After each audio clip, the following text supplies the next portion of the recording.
हिमालय का ग्लेशियर पिघलने लगता है तो इंडिया और नेपाल में जो नदी है वो ना सूखने लगेगी, जिससे ना भारी मात्रा में जल संकट का नतीजा आएगा। तो देखिए ICIMOD के एक अधिकारी यानी कि शरद जोशी ने ये दावा किया है कि अब जो ये ग्लेशियर है हिमालय पे वो है ना काफी तेजी से पिघल रहा है। तो देखिए शरद जोशी ने यह भी कहा है कि अगर जो हिमालय का जो ग्लेशियर है वो अगर पिघलने लगता है तो इससे समुद्र का जल स्तर है ना काफी बढ़ने लगेगा और यह ना जल संकट का एक बहुत बड़ा मुद्दा होगा। रिपोर्ट के अनुसार अगर हम देखें तो जो ये 2011 एंड 2020 के बीच में अब जो ग्लेशियर की पिघलने की जो घटना है वो ना 56,000 थी, जो कि जो पिछले दशक की तुलना में अगर इसको हम देखें तो 65% ज्यादा है। रिपोर्ट में यह दावा भी किया जाता है कि हिमालय का जो ग्लेशियर का पिघलना है वो इस सदी के अंत तक है ना 80% तक बढ़ सकता है। इसी के साथ अब जो ये ग्लेशियर का पिघलना है वो सबसे ज्यादा है ना नेपाल में ये देखने के लिए मिलेगा। क्योंकि सन 2021 एंड सन 1974 के बीच अब जो ये याला ग्लेशियर है वो ना 1/3 जो है ना ये ग्लेशियर है ना पिघल चुका है। देखिए एक रिपोर्ट में ऐसा भी कहा जाता है कि अगले 20 और 25 साल के अंदर अब जो ये ग्लेशियर है ना, जो ये याला ग्लेशियर है वो पूरी तरीके से ना पिघल भी सकता है, ऐसा भी इसका अनुमान है।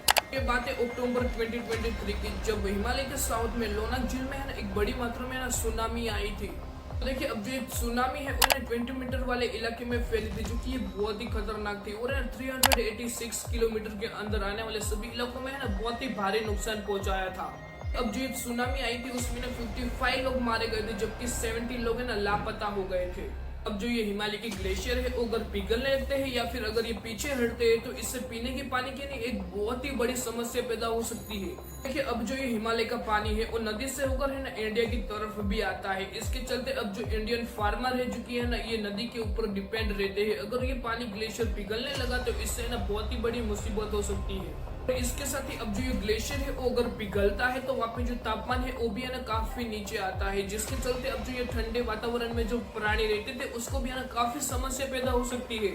और देखिए अब जो ये हिमालय का जो ग्लेशियर का पानी है जो कि एक है ना मीठे पानी का स्रोत भी इसको कहा जाता है, जो कि बहुत सारे लोग हैं जो कि इस नदी का पानी है ना उपयोग में लेते होंगे।